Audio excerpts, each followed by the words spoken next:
I'd just like to say that Bronwyn and I are doing a double act. Our interest is in citizenship and social sciences education, and so you've got the two of us today as a bit of an inseparable pair. Today's agenda notes that we'll speak about civics education's role in increasing voter participation. We'll do that, but we also want to leave you with a more expansive view of how social sciences education in particular supports young people's political mobilisation. The New Zealand curriculum, somebody was asking about this before, relies heavily on the social sciences learning area and social studies within it to promote civic and citizenship education.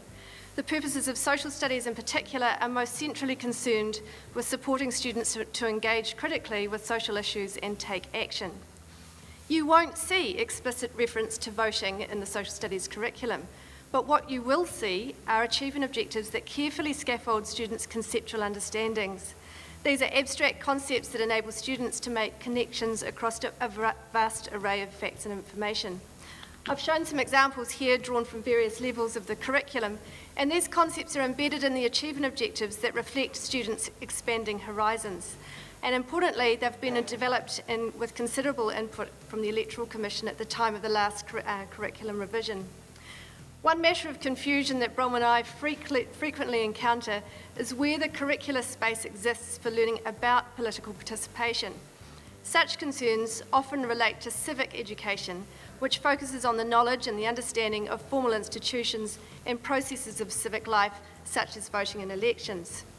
We know that civic knowledge is important, but we also know from international studies that it is not sufficient in itself in enhancing civic participation. A more maximal or thicker conception of voter participation is located within what is called citizenship education, which considers the wider range of ways through which citizens shape their communities and their societies. It recognises, for example, the interconnections between voting and young people's everyday political participation. So there are a number of ways that this kind of citizenship education is built across the curriculum. It's listed as an important cross-curricular theme. We have a values statement that emphasises, for example, developing learners' ability to respond to values conflicts, to make ethical decisions, and to act on them in political ways. Participating, contributing, and critical thinking are seen as key competencies for lifelong learning. Social studies specifically offers learners the space to consider the political dimensions of activities such as building a school garden or raising money for charity. Its strongly advocated social inquiry methodology requires that students critically explore differences in values, perspectives, decisions, and actions. In sum, New Zealand's approach to citizenship education takes this more active, participatory stance and supports students to navigate in a complex, uncertain, and plural society.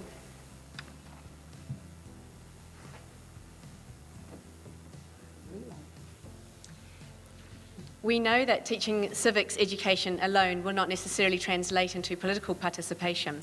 So we've always been really interested in what schools are doing to provide a broader citizenship education experience for their students. And what we have found is that such schools tend to have a very strong commitment to examining genuine real-world social issues that affect their students. So on the top right up here is a group of students from Crofton Downs School in Wellington who became disappointed in their local signage for their community. So along with their teachers, they lobbied the local council to provide a better sign, and you can see them proudly standing under it today. An older example is the lower photo of a group of students from Year 12 Palmerston North Girls High School. As part of their NCEA social studies requirements, they're required to take action upon an issue. And what we have found is that schools which allow students to choose a cause or issue which interests them get a great deal of buy-in. These students identified an online social media site called Ask FM that they had become concerned about for some of the privacy breaches it led for students. And they shot a 4-minute video that they posted on YouTube and then asked their local MP, Ian Lees-Galloway, to help support a petition against this site.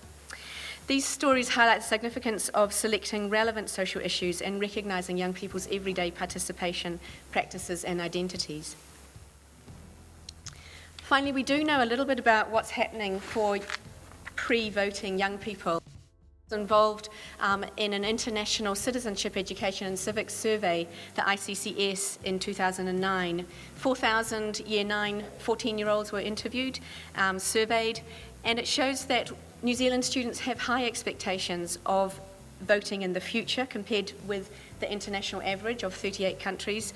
They have a higher than average affiliation with political parties and a very high, one of the highest in the world for affiliation with cultural groups based on ethnicity.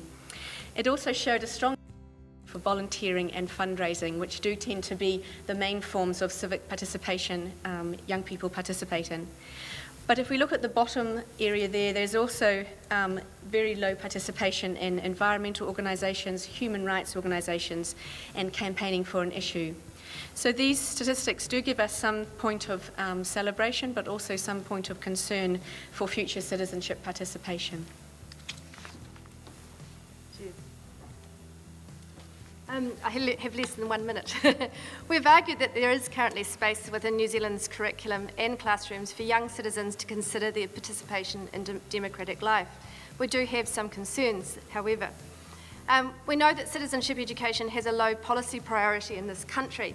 In addition, a perennial issue is a bloated curriculum in which learning areas compete for attention. Social studies in particular is marginalised in timetables to the extent that a 2006 ERO report found that primary schools typically spend about 10 to 15 hours per term on social studies related learning. Despite this gap, we believe that there is considerable scope for supporting and highlighting the work of social studies teachers who take a critical and active approach to citizenship education. Armed with the scope to place issues that affect their students at the centre of teaching and learning, many social studies teachers are approaching political education in creative ways. A last concern is, however, that social studies is viewed by many governmental and non-governmental organisations as being a key anchor for their educational aims. That's not problematic in and of itself, but if there is one thing that could be done right now, in our view, it is this. There is an urgent need to coordinate the independent industry of these activities and to, in particular, consider how they articulate with the critical and active potential of citizenship education in this country.